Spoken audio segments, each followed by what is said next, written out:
আসসালামু আলাইকুম সবাইকে। আশা করি সবাই অনেক ভালো আছেন। আজকে আমি গুড়ের পায়েস রান্না করব।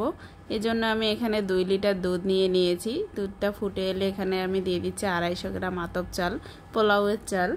এখানে চালটা আমি আগে থেকে ভিজিয়ে রেখেছিলাম। একটুখানি রেড়ে দিচ্ছি যাতে তলায় নিতে লেগে না যায়। এবার আমি চালটা সিদ্ধ হওয়া পর্যন্ত অপেক্ষা করব। এখানে আমি দিয়ে দিচ্ছি 3টা এলাচ, 1 টুকরো দারুচিনি, 2টা তেজপাতা এখানে আমি মাঝখান দিয়ে ছিঁড়ে দিয়েছি।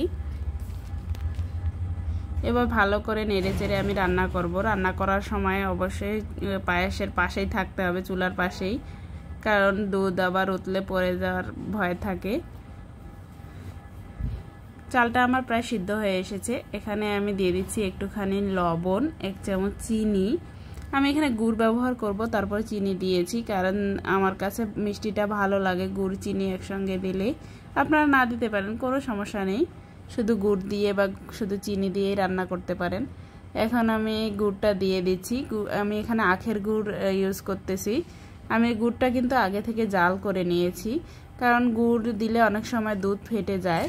এজন্য আগে থেকে জাল করে নিলে দুধটা ফাটার কোনো ভয় থাকে না। আপনারা রান্না করার সময় অবশ্যই গুড়টা আগে থেকে জাল করে নেবেন, তাহলে আর দুধ ফাটবে না। আর দুধ ফেটে গেলে পায়েসটা খেতে একবারই ভালো লাগে না, পায়েসটা নষ্ট হয়ে যায়। তো আমি এভাবে 2-3 মিনিটের মতো রান্না করে নেব, বেশিক্ষণ রান্না করব না। পায়েসটা কিন্তু আমার হয়ে এসেছে, এবার নামিয়ে নেব। এই পায়েসটা ঠান্ডা ঠান্ডা খেতে কিন্তু অনেক মজা লাগে। তো ভিডিওটি ভালো লাগলে লাইক, কমেন্ট, শেয়ার করবেন। চ্যানেলটি সাবস্ক্রাইব করে পাশে থাকবেন। পাশে থাকা বেল আইকনটি বাজিয়ে দেবেন নতুন নতুন ভিডিওর নোটিফিকেশন পাওয়ার জন্য। ভালো থাকবেন, সুস্থ থাকবেন। আল্লাহ হাফেজ।